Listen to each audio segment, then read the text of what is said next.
बिस्मिल्लाहिर्रहमानिर्रहीम। अस्सलामु अलैकुम वरहमतुल्लाहि वबरकातुहू। जी मेरे भाई, क्या हाल चाल है? आप लोगों के सब खैरियत है? अच्छा, हमने ना लेजर पढ़ना स्टार्ट किया था। पहले मैंने आपको थोड़ा सा आइडिया दे दिया था कि लेजर बनाने के लिए ना परेशानी से ज़्यादा जर्नल एंट्रीज पे फोकस करना है। जिसके ब्रॉड ऑन कैड ऑन गिवन है उसके लेजर बनाते जाओ, और जिसके उसने लेजर कहे हैं वो लेजर बना दो। ठीक है। पेपर में इंटरलॉकिंग के भी लेजर आ सकते हैं, तो उसके भी आपने जर्नल एंट्रीज पास करनी है और सवाल कर दें। तो आज मैं आपको कल एक सवाल करवाया था लास्ट लेक्चर में, और आज दो सवाल हम डिस्कस करते हैं। छोटे छोटे सवाल हैं, मतलब 10-15 मिनट में दोनों सवाल हो जाएंगे। ठीक है। तो ये क्वेश्चन देखें, ये पास पेपर का सवाल है। ये पेपर में भी आया हुआ है और आई कैप ने अपनी बुक में भी रिकमेंड किया हुआ है। उसने क्या किया कि आपको कुछ लेजर्स दे दिए, जैसे incomplete cost account, store ledger दे दिया इनकम्प्लीट, वेजेस कंट्रोल अकाउंट मतलब पेरोल का दे दिया।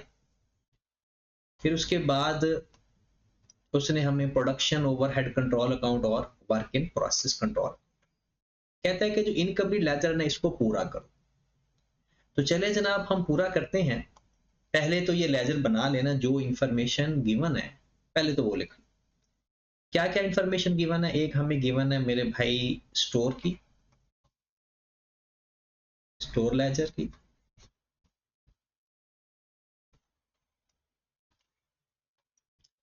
और एक इंफॉर्मेशन हमें गिवन है पेरोल की, वेजेस कंट्रोल अकाउंट।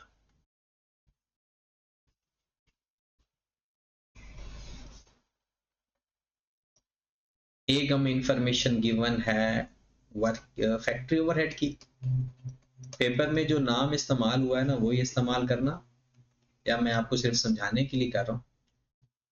और एक मेरे ख्याल में है वर्क इन प्रोसेस। तो लो मेरे भाई, हमारे पास उसने चार लेजर दे दिए, कुछ इंफॉर्मेशन दे दी और कहता है इसको पूरा करो। तो जो इंफॉर्मेशन पहले गिवन है पहले तो वो पुट कर लेते हैं। तो करो जरा। सबसे पहले आ जाओ, ओपनिंग बैलेंस रुपीज इन 1000 है 2640। ब्रॉड ऑन 2640। फिर है फाइनेंशियल लेजर। फाइनेंशियल लेजर मतलब है जनरल लेजर, कि जब हम एंट्री पास करते हैं ना खरीदने की, मटेरियल डेबिट और जनरल लेजर क्रेडिट, ये वो उसकी बात की गई है। 3363। तो फाइनेंशियल लेजर या जनरल लेजर के नाम से लिख लो 3363। ओके होगी बात। उसके बाद उसने वेजेस कंट्रोल अकाउंट में लिखा हुआ है फाइनेंशियल लेजर 2940। 2940 जनरल लेजर या फाइनेंशियल लेजर 2940। ठीक होगी बात। उसके बाद नेक्स्ट पे जाता है, इसका भी लिखा हुआ है 1790। जनरल लेजर या फाइनेंशियल लेजर 1790। और ओपनिंग बैलेंस गिवन है 1724। Brought down 1724। ये वो इंफॉर्मेशन है जो क्वेश्चन के अंदर गिवन है। अब हमने क्या करना है, जैसे जैसे जो जो इंफॉर्मेशन मिलती जाए उसको पुट करते जाए। आए जरा, कौन सी इंफॉर्मेशन है? सबसे पहले कहते हैं the balance at the end. वो कहता है 2543 है स्टोर लेजर का, और वर्क इन प्रोसेस का है 2295। तो 2543 कैरी डाउन 2543 और 2295 कैरी डाउन 2295। ये इंफॉर्मेशन हमें अवेलेबल है। उसके बाद during the period 65,000 kilo of direct material were issued. Stock material issue किया जा रहा है, स्टॉक मटेरियल इशू किया जा रहा है, और किस रेट पे इशू किया जा रहा है? Average rate 48। तो 65,000 मल्टीप्लाइड बाय 48, 31 3120 किस नाम से इशू होता है जनाब? वर्क इन प्रोसेस के नाम से 3120, और इधर भी हम पे लिख दें स्टोर लेजर 3120। एंट्री यही पास होगी ना, work in process to material, तो मटेरियल क्रेडिट कर दिया, वर्क इन प्रोसेस जाकर डेबिट कर दिया। फिर आगे क्या कहता है?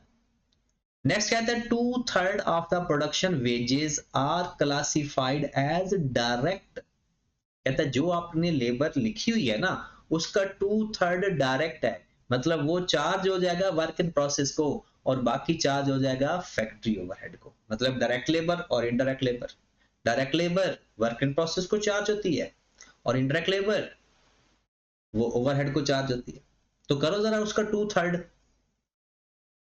2940 मल्टीप्लाइड बाय 2 डिवाइडेड बाय 3, तो क्या आ गया हमारे पास? 1960।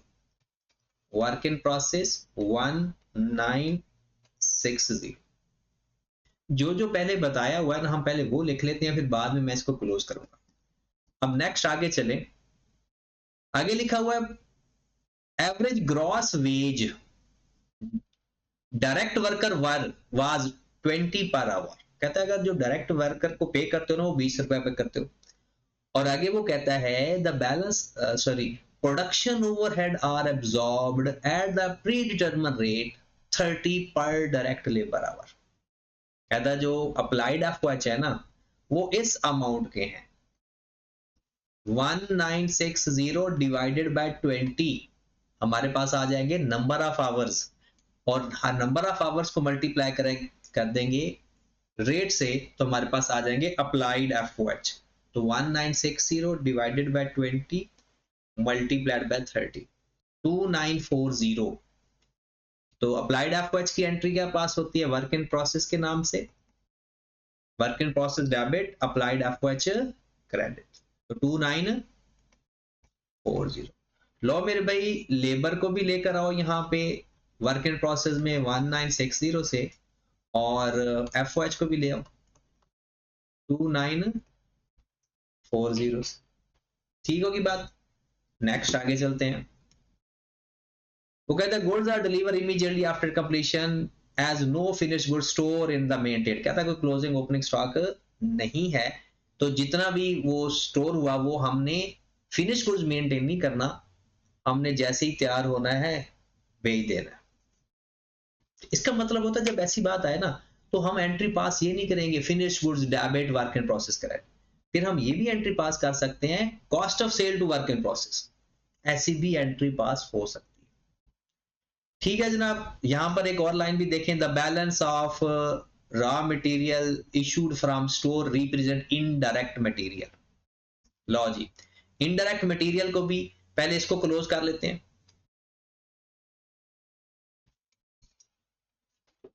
2640 प्लस 3363 माइनस 3120 माइनस 2543। जी मेरे भाई कितनी अमाउंट आ रही है? 337। चेक कर लीजिएगा, 2640 प्लस 3363 माइनस 3120 माइनस 2543, 340 किस नाम से आएगी? फैक्ट्री ओवरहेड के नाम से 340, और ये हमारी बैलेंसिंग फिगर है, उसने खुद कहा। फिर यहां पर आ जाए, इसका भी उसने खुद कहा है कि बाकी इनडायरेक्ट लेबर है, और इनडायरेक्ट लेबर किसको चार्ज होती है? फैक्ट्री को। 2940 माइनस 1960 980, ये भी हमारी बैलेंसिंग फिगर कह लो। फिर यहां पर आ जाएं, यहां पर हमारे पास फैक्ट्री ओवरहेड एक स्टोर से आए इनडायरेक्ट मटेरियल 340, और एक आए वेजेस से 980। इसका जो डिफरेंस होता है वो जाता है कॉस्ट ऑफ सेल में, अंडर या ओवर अब्जॉर्प्शन के नाम से, अंडर या ओवर अब्जॉर्प्शन के नाम से। तो करो जरा देखते हैं अंडर अब्जॉर्प्शन है या ओवर अब्जॉर्प्शन है। 1790 प्लस 340 प्लस 980, और अप्लाइड है दिस तो माइनस 2940। तो 170 चार्ज हो जाएगा कॉस्ट ऑफ सेल। ठीक होगी बात। और ये हमारी बैलेंसिंग फिगर, इसको भी क्लोज कर देते हैं। इसमें या तो अगर कुछ ना बताया होता तो हम लिखते फिनिश्ड गुड्स। अब उसने खुद कहा है कि हमने फिनिश्ड गुड्स मेंटेन नहीं करना, डायरेक्ट ही सेल कर देना। आप चाहे पेपर में ऐसे भी लिख सकते हो, फिनिश्ड गुड्स। जी 1724 प्लस 3120 प्लस 1960 प्लस 2940 माइनस 2295। जी मेरे भाई 744। लो जी सवाल हो गया। वह कैलकुलेशन चेक कर लेना, तरीकाकार यही है। ठीक होगी बात। एक सवाल मैं और आपको करवा देता हूं ताकि ये थोड़ा और कॉन्फिडेंस बढ़ जाए। लेकिन पेपर में ना कुछ भी जैसे भी आ जाए, कुछ ना कुछ कर देना बस। जी मेरे भाई नेक्स्ट क्वेश्चन निकालें जरा इसका। Question number 7। मिस्टर आजाद। आजाद होना अच्छी बात तो नहीं है, बहुत ही एक मेरा प्यारा दोस्त है ये आजाद, और वो ख्यालात से भी आजाद है और हर तरह से आजाद है। चलिए, mister Azad had provide you the following information from his factory ledger for the quarter ended December 2005। Control account उसने दे दिया जनाब, कहता है ओपनिंग बैलेंस दे दिए मटेरियल का, वर्क इन प्रोसेस का और फिनिश गुड्स का। फिर ट्रांजैक्शन फॉर द ईयर भी दे दी, material purchase, direct wages, payment, depreciation, other related information. और बनाना क्या है, मटेरियल का ledger, work in process, finish goods, factory overhead, cost of sale. 5 बना दो। सवाल शुरू हो ना हो, जवाब शुरू हो जाना चाहिए। मटेरियल का,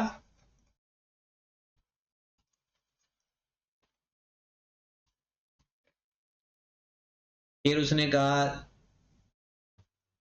मटेरियल लेबर ओवरहेड, नहीं ओवरहेड का मटेरियल उसका नहीं कहा, वेजेस का नहीं कहा, वर्क इन प्रोसेस का कहा, वर्क इन प्रोसेस। फिर कहा है फिनिश्ड गुड्स,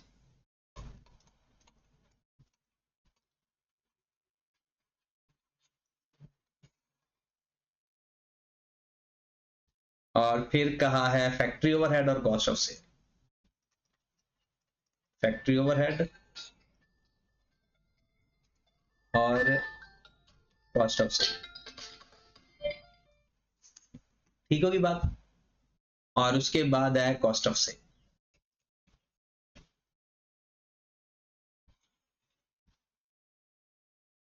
डन। जी मेरे भाई, अब हम जो जो इंफॉर्मेशन आपको गिवन है ना, वो आप पुट करते हैं। आ जाए सबसे पहले, जो जो इंफॉर्मेशन जहां जहां से मिलती है करते जाओ। ओके, तो सबसे पहले देखते हैं। सवाल वैसे पूरा पढ़ के इंफॉर्मेशन पुट करना पेपर में, उसकी वजह ये होती है कभी कभी हम लेजर क्लोज कर देते हैं और एंड पे पता चलता है अच्छा इसकी ये चीज भी थी। ब्रॉड ऑन मटेरियल का 49500, 49500 ब्रॉड ऑन 49500। आपके पास बुक है ना, आप ना बुक अपने सामने रखें, मैं भी निकाल लेता हूँ बुक से, ताकि ना टाइम हमारा बच जाए, बार बार स्क्रीन ना चेंज करनी पड़े। ठीक है। उसके बाद मेरे भाई ब्रॉड ऑन है वर्क इन प्रोसेस का 60100, ब्रॉड ऑन 60100। फिर उसके बाद ब्रॉड ऑन है फिनिश गुड्स का 115400, 115400। ठीक है। लो मेरे भाई आगे चलते हैं। आप ट्रांजैक्शन फॉर द ईयर है, साथ साथ मैं दिखाता ही जाता हूं आपको। मटेरियल परचेज, मटेरियल परचेज करने की एंट्री क्या होती है, material debit, account payable credit 108000। लो जी मटेरियल परचेज आपने कर लिया, अकाउंट पेबल लिख दो 108000। ओके। उसके बाद डायरेक्ट वेजेस, उसका हम लेजर ही नहीं बना रहे, लेकिन ये प्रोसेस वर्क इन प्रोसेस में तो जाएगा ना, work in process debit wages credit, ये उधर जाकर लिख देते हैं 50,200 वेजेस 50,200 गॉट इट। वैसे लेबर का लेजर नहीं बना रहे, लेकिन वो हर चीज आपको पता है लेबर एज इट इज पूरा वर्क इन प्रोसेस में चला जाता है। हाँ अगर नीचे इनडायरेक्ट लेबर है तो वो नहीं। आगे payment for factory overhead, payment actual है या अप्लाइड है? एक्चुअल है, और एक्चुअल कैश के नाम से भी आ सकता है, अक्यूमुलेटेड डेप्रिसिएशन के नाम से भी आ सकता है, और पेबल के नाम से भी आ जाता है अगर पे ना किया हो। तो एक्चुअल फिक्स्ड ओवरहेड कितना है? 30,900 कैश के नाम से और 42,000 अक्यूमुलेटेड डेप्रिसिएशन के नाम से। तो 30,900 फैक्ट्री ओवरहेड पे चले जाएं। हाँ जी, फैक्ट्री ओवरहेड किस नाम से लिखेंगे जनाब? एक लिखेंगे कैश के नाम से लिख दो, और एक लिख दो अक्यूमुलेटेड डेप्रिसिएशन के नाम से 42,000। ठीक होगी बात? हाँ जी। नेक्स्ट आगे चलते हैं, क्योंकि मेकर ये तो इंफॉर्मेशन होगी सारी। Closing stock of raw material and finished goods 50300 50300 carried on 50300, और फिनिश्ड गुड्स का भी कैरिड ऑन बताया हुआ है 125,800 ओके होगी बात। ऊपर फॉर्मेट वही लिखना रुपीज इन थाउजेंड और वो सब कुछ वैसे ही है। आगे चलते हैं। कॉस्ट ऑफ गुड्स प्रोड्यूस्ड, जब गुड्स प्रोड्यूस हो जाती हैं 222,500 तो फिनिश गुड्स तो डेबिट हो गया वर्क इन प्रोसेस के नाम से, क्योंकि चीजें तैयार हो गई 222,500 और वर्क इन प्रोसेस क्रेडिट हो गया फिनिश गुड्स के नाम से 222,500 ओके की बात। आगे चलते हैं फिर। Factory overhead are absorbed 160% of direct wages. Direct wages हैं आपकी मेरे भाई 50,200 उसका ले लो 160%, तो ये आ गया 80,320 80,320। अप्लाइड किस नाम से आते हैं? वर्क इन प्रोसेस के नाम से 80,320, और ये चीज वर्क इन प्रोसेस में भी आ जाएगी फैक्ट्री ओवरहेड के नाम से 80,320। आगे बढ़ते हैं। Diesel costing 2000 include in the factory overhead was transfer to head office. और जो चीज हेड ऑफिस में जाती है ना वो फाइनेंशियल अकाउंटिंग में जाती है, हमारे बैलेंस लेजर्स में नहीं आनी चाहिए। लेकिन वो कहता है फैक्ट्री ओवरहेड के अंदर 2000 शामिल है तो निकाल दो वहां से, फैक्ट्री ओवरहेड से 2000 निकाल दो हेड ऑफिस के नाम से 2000। ठीक होगी बात। आगे चलते हैं।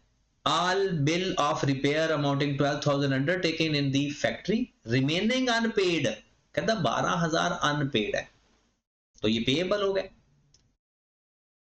Payable factory overhead debit payable credit okay होगी बात। Next material costing 2400 was destroyed by rain. Material आपका ये किस नाम से लिखा जा सकता है? प्रॉफिट एंड लॉस के नाम से, क्योंकि ये नॉर्मल लॉस है ना, तो अब नॉर्मल लॉस की एंट्री होती है नॉर्मल लॉस डेबिट। तो कितना अमाउंट हो गया? 2400। ठीक है मेरे भाई। लो जी, जितनी इंफॉर्मेशन हमारे पास थी वो तो हमने पुट कर दी, और बाकी जो इंफॉर्मेशन है अब हम हल करते हैं कि जो जो जहां जहां से मिल सकता है उसको कंप्लीट करते हैं। आओ जरा यहां से पहले तो मटेरियल को ही क्लोज करो, क्योंकि मटेरियल का इशू के बारे में नहीं बताया कि कितना इशू है। 49,500 प्लस 108,000 माइनस 2400 माइनस 50300 50300 104,800। ये हमारा लेजर पूरा हो गया। और ये चीज इधर भी ट्रांसफर हो गई मटेरियल के नाम से 104800। फिनिश गुड्स भी पूरा हो गया, इसका कैड ऑन भी आ गया, प्लस जी 80320 प्लस 50200 प्लस 60100 माइनस 222 520 72920। ओके चलें जी, नेक्स्ट आ जाए हमारे पास फैक्ट, इसको क्लोज कर दें।